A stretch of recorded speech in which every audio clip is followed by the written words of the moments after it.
Saudações a todos, eu sou o professor Fábio e hoje eu vou falar um pouquinho aqui com vocês sobre inovação e mudança. A gente está pensando dentro do contexto de cultura organizacional e inovação e mudança é um assunto que está aí em bastante efervescência na mídia, na imprensa, nas empresas, né, de tecnologia. Então é um tema até mesmo em palestras motivacionais, coaching e por aí vai, né? Então está em todos os setores, tem se falado na questão da necessidade de inovação e mudança nos mais variados ramos e tipos de esfera de organização. Então, em todos os planos, em todos os lugares da sociedade, tem se falado sobre a necessidade de inovação e de mudança. E a gente olhava para a virada, né, dos anos do século XX para o século XXI, o início dos anos 2000, com uma esperança, né, de um limiar de um novo milênio, grandes inovações tecnológicas, mais ou menos aquele contexto do desenho animado dos Jetsons, né? A gente estaria talvez hoje imaginando no ano 2000 que a gente chegaria em 2021 com carros voadores, né? Como naquele estilo lá dos Jetsons, ou de alguns filmes que a gente assiste, tipo Blade Runner e outros aí de tecnologia e ficção científica, teletransporte e por aí vai. A gente imaginaria a cura para a grande maioria das doenças, a gente imaginaria um mundo totalmente diferente. A gente jamais imaginaria que o futuro se tornaria Mad Max, que é mais ou menos aquilo que a gente está vivendo hoje em dia. E dentro disso, a gente sempre pensou na questão dos processos, as mudanças tecnológicas, a implantação, né, de melhorias contínuas, né, uma cultura, né, nesse sentido de sempre aperfeiçoando, melhorando, inovando as condições da empresa, das condições de trabalho, o espaço para o pensamento e desenvolvimento criativo. Então, tudo isso eram coisas que permeavam a nossa cabeça. Depois veio o contexto da pandemia, que a gente já vem falando bastante sobre isso. Eu vou tentar não entrar nessa seara hoje, né? Mas de alguma forma a gente está tendo que, hoje, mediante a atual conjuntura, se adaptar à realidade. Ainda não chegou o tempo, talvez, de planejar os próximos anos ou a próxima etapa que a gente vem a viver. A gente não conseguiu ainda contornar o cabo da boa esperança para poder pensar em novas possibilidades. E talvez até quando eu falo em cabo da boa esperança, no sentido das navegações, talvez tenha um sentido até literal da esperança, da mudança, de que algo que venha a permitir novos investimentos. Então, que a gente vive também um momento de uma crise econômica que já dura muito tempo. Na minha percepção e leitura, a gente vem desde 2015 uma grave crise institucional. Então, a nossa crise ela não é só econômica, a crise econômica é só consequência de algo maior. Então, essa crise institucional vai ter um viés político, econômico e social, onde a gente espera que não redunde numa convulsão social, ou estado de sítio, ou qualquer outra coisa dessa natureza, mas que as próprias instituições democráticas possam funcionar dentro da esfera de cada uma e que a sociedade possa contornar esse momento e a gente possa conseguir superar os nossos problemas, né? Porque para haver negócios, empreendimento, investimento, empresa, gerar emprego, renda, tudo isso requer um clima de estabilidade e segurança em todos os níveis, inclusive segurança jurídica, para que as coisas possam acontecer. Então o momento ele é bastante crítico, mas nos faz pensar, né, tantas coisas que têm mudado nos paradigmas, né, de comunicação, o uso, né, nós já estamos totalmente imersos numa cultura digital, a gente tem tido uma familiaridade cada vez maior com a tecnologia, com os novos recursos e todo um aparato tecnológico disponível que está aí, e tudo isso então tem sido utilizado então a favor dos negócios, do empreendimento e também no nosso caso né, na escola, na educação, em todos, no lazer, no entretenimento. Então isso aí está em todos os lugares e tem havido uma quebra de paradigmas, conforme já falei de outras ocasiões, como por exemplo já há filmes que já estão sendo projetados não mais para ser lançado no cinema. Aqueles campeões de bilheteria naquele estilo já estão sendo pensados, voltados para plataforma streaming, onde as pessoas vão estar assistindo na Netflix, na Amazon Prime e o HBO e outras plataformas, além da telona, em virtude da atual conjuntura. Todo grande problema costuma trazer grandes soluções. E com isso tem se pensado, tem se inventado saídas alternativas, soluções viáveis que venham ajudar a gente a superar esse momento de crise, esse período de dificuldade que nós estamos enfrentando na atualidade. Mas de alguma forma a gente, com certeza, as empresas vão ter que ter uma maior, né, dedicação, vão ter que se superar, né, porque realmente você fazer negócios no Brasil não é uma tarefa fácil. Tem outros países do grupo dos mais desenvolvidos, a economia ela tem conseguido, né, de alguma forma,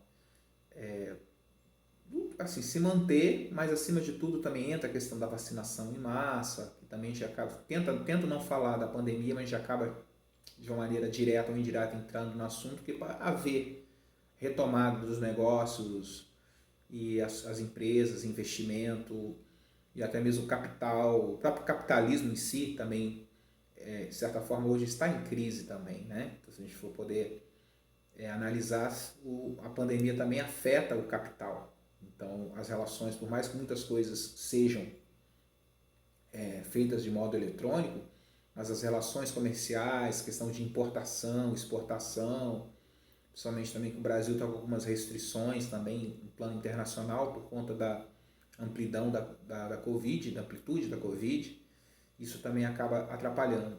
Então o mundo vai levar algum tempo para que a gente possa achar novamente um caminho. Então, mas dentro disso, quando a gente sempre pensou, o brasileiro sempre foi alguém muito criativo, inovador, a gente pensa sempre nas melhores ideias, nas melhores maneiras de revolucionar, de poder chegar ao cliente para trazer novos produtos, modificar, né, e aperfeiçoar os nossos processos internos. Então tudo isso pode ser visto como uma cultura. Por quê? Existem empresas que têm realmente a questão da mudança, o inovar, fazer as coisas de uma outra forma, né? Tá sempre se aperfeiçoando, sempre melhorando, faz parte da cultura de algumas empresas. Enquanto nas empresas mais conservadoras, mais tradicionais, sempre existiu maior resistência e muitas delas sucumbiram. E com isso, no novo cenário, forçosamente essas empresas agora elas estão tendo que se ajustar ao novo mundo, à nova realidade, até quando tem mudanças na diretoria, na empresa, na presidência. Então vai se inovando, vai trazendo novas ideias, novas coisas, novas formas de se trabalhar, uma forma de ver o produto, de marca, uma série de questões que estão envolvidas aí que vocês conhecem. Então, ao mesmo tempo que é um tempo difícil, que é um momento bastante delicado no Brasil, no mundo, nas relações como um todo, ao mesmo tempo é importante a gente tentar vislumbrar também novos caminhos e novas possibilidades para o futuro. Embora a maior meta, a gente sempre fala sobre metas, objetivo, visão, tudo, né? Mas hoje acho que o principal objetivo acho, de cada ser humano, né, ou cada brasileiro aqui hoje no nosso contexto, seria sobreviver ao ano de 2020, na questão da Covid e tal. Mas mal sabia que ao virar a curva de 2021, a gente chegaria num quadro ainda pior, né, em relação ao ano anterior. O número de mortes nos primeiros anos os primeiros meses do ano de 2021 é muito maior. Então a gente tem se deparado com essa questão e a gente não imaginava jamais que estivéssemos tendo que lidar com isso. E novamente, acho que eu falava até ano passado, a principal meta ano passado era sobreviver, agora de novo.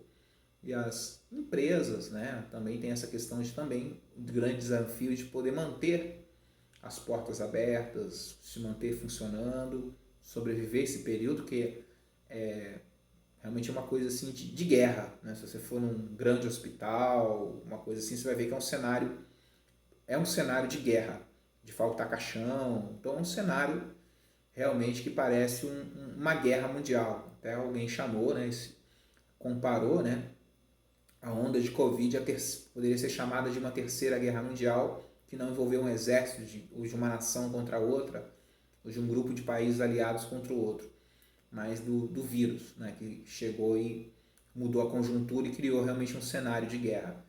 Mas as pessoas, de alguma forma, elas querem preservar a vida, continuar, né, sobreviver a essas mudanças extremas que nós estamos passando, e as organizações também.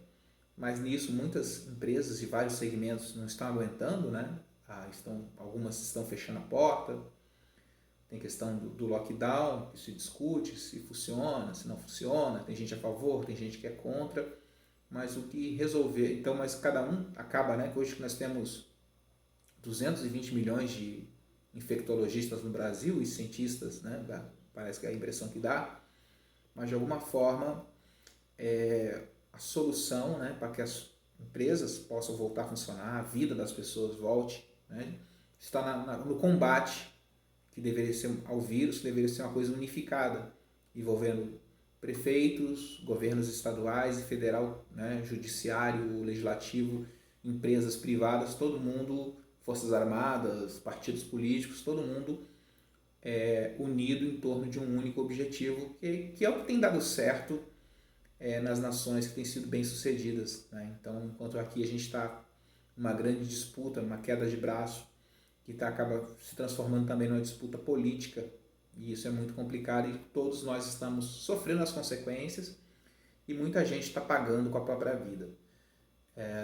E sequelas, mas quando eu quero pensar hoje em inovação e mudança, a gente está diante de uma série de quebras de paradigmas, como na leitura de livros, né, as pessoas, eu mesmo já sou um adepto do Kindle, né, a leitura de e-books, então é uma quebra de paradigma, questão de não ir na telona lá do cinema, assistir na plataforma streaming, as aulas, elas serem num ambiente digital, tanto na educação básica quanto no ensino superior e na pós-graduação, são mudanças. O trabalho remoto, em home office, que várias empresas até descobriram que que muitas atividades deles poderiam funcionar remotamente. Então, houve uma mudança e mesmo a gente espera que algum dia tudo isso seja superado, muitas práticas, né, muitas boas práticas que as empresas tiveram que desenvolver, as instituições de ensino, o governo, elas vão continuar. Porque também o trabalho remoto, de alguma maneira, ele envolve economia, né? Redução de gastos, né? Então isso é muito importante. Tem até empresas que perceberam que até fecharam alguns escritórios que não está valendo a pena. Está tudo fechado, tal, o contexto aí, então estão mudando a sua realidade. Já tinha empresas de call center, né, que os funcionários já trabalhavam em casa, então estão se ampliando as possibilidades de trabalho remoto. Tem até empresas que já chegam a dizer que, passado esse período, vão manter continuamente essa questão do trabalho remoto. E também a nossa aula não é EAD, conforme eu sempre falo, né? É uma aula remota, mas uma outra, que dentro do que especifica realmente uma modalidade de ensino, porque no caso a educação à distância é uma modalidade formal de ensino prevista em lei, ela por sua vez também está numa expansão muito grande.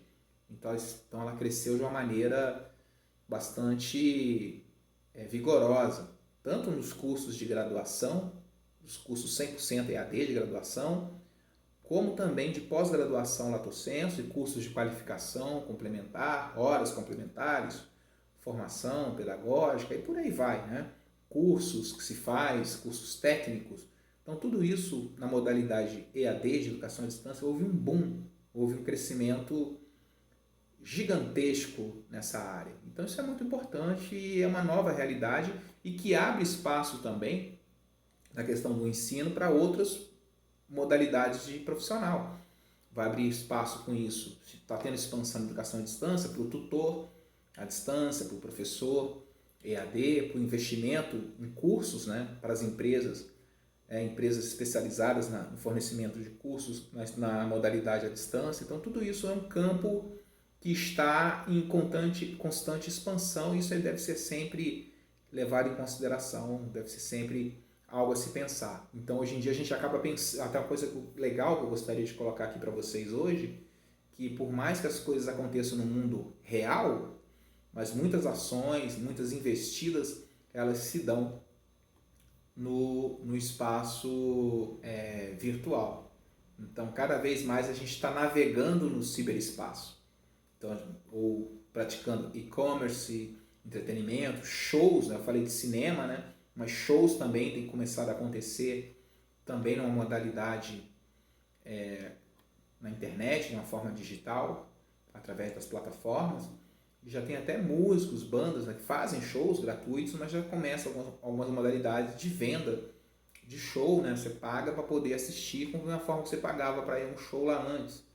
Então, são mudanças que estão sendo feitas e, de alguma maneira, as pessoas estão conseguindo se capitalizar, estão conseguindo levantar os seus recursos e vai mudando. Porque as coisas, elas não mudam, a gente não pode pensar daquela maneira, né? O mundo não é uma coisa estática. O mundo dá várias voltas, né? Então, ao longo do dia, da semana, a gente não está numa coisa estática, né? Então, a gente tinha toda a evolução na indústria fonográfica, né? Tinha lá o disco lá de vinil, lá o bolachão, lá, o CD, que era chamado, o LP, né? O long play, que era chamado, o bolachão lá, o vinil, fita cassete, CD, né? Depois DVD, o Blu-ray, parece que foi um negócio que não deu muito certo, né? Muito interessante. E agora a gente chegou nas plataformas streaming e tem vários caminhos, possibilidades dentro disso, né?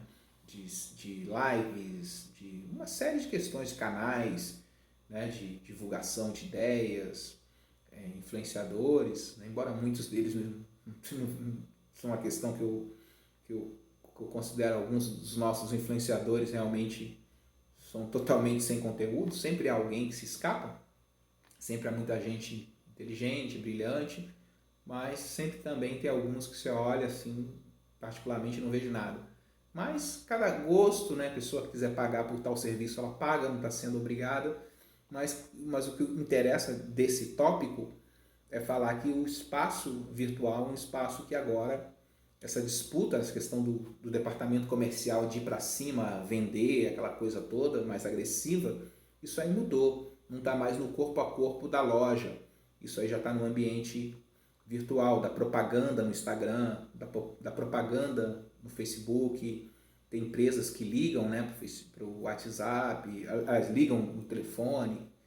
Então estão tendo vários tipos de mudança, né? Então, as relações comerciais, elas não são mais a mesma, né? As lojas estão vendendo, muitas lojas estão tendo que fechar por causa de lockdown em vários lugares do Brasil. Elas estão vendendo no ambiente virtual. Essa semana eu tive que comprar, por causa de espaço de armazenamento, tive que comprar um celular novo. Na loja, o valor era X, né? Então, na loja virtual, era aí uns 20 e poucos % mais barato. Então, um valor mais alto dá uma diferença muito grande. E ainda entrega na sua casa.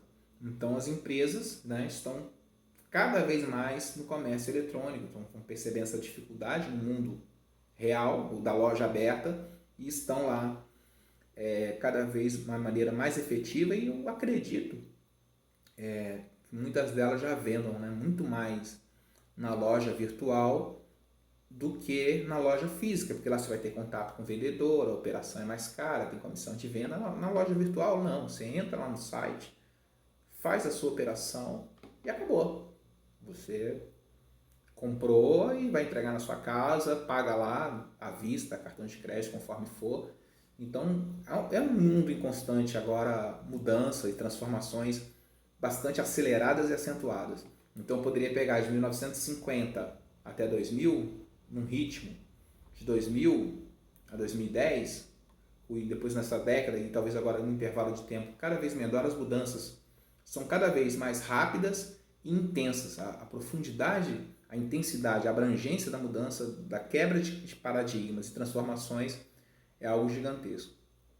Então, de alguma maneira, a gente tem que se preparar para esse novo mundo E muito daquilo que era coisa de filme, de inovação, de coisas muito longe, a gente começa a se deparar na vida real. Do cara falando na tela, conversando com a transmissão ao vivo, que era coisa de filmes de Star Trek, Star Wars, coisas assim muito futuristas, a gente já começa a ver na prática. Então isso é inovação. E as empresas também necessitam mudar para poder acompanhar, porque a gente não tem como mais ter uma operacionalidade, uma operação do século XX, no século XXI, agora inaugurando uma nova década, que a nova década inicia em 2021. Então de 2021 até 2030, se você somar 1, 2, 3, 4, vai dar 10 anos, né? Então 2030 é o último ano da década e 31 começa uma nova década, ou na anterior. Né? 2011 é o início da década, que terminou em 2020, 2021 inicia a nova década e as mudanças vão acontecer cada vez mais cedo e cada vez mais intensas. As mudanças grandes e significativas não vão levar mais 50 anos, 20 anos ou 30 anos. Então, às vezes, em 2, 3, 5 anos, as mudanças são muito intensas e isso vai se aperfeiçoando cada vez mais. Então, espero ter conseguido comunicar bem com vocês, ter transmitido essa breve fala, essa fala curtinha aqui, 20 minutinhos, até queria falar em menos, mas eu queria tratar um pouquinho sobre inovação e mudança e pensar sobre esse tema com vocês.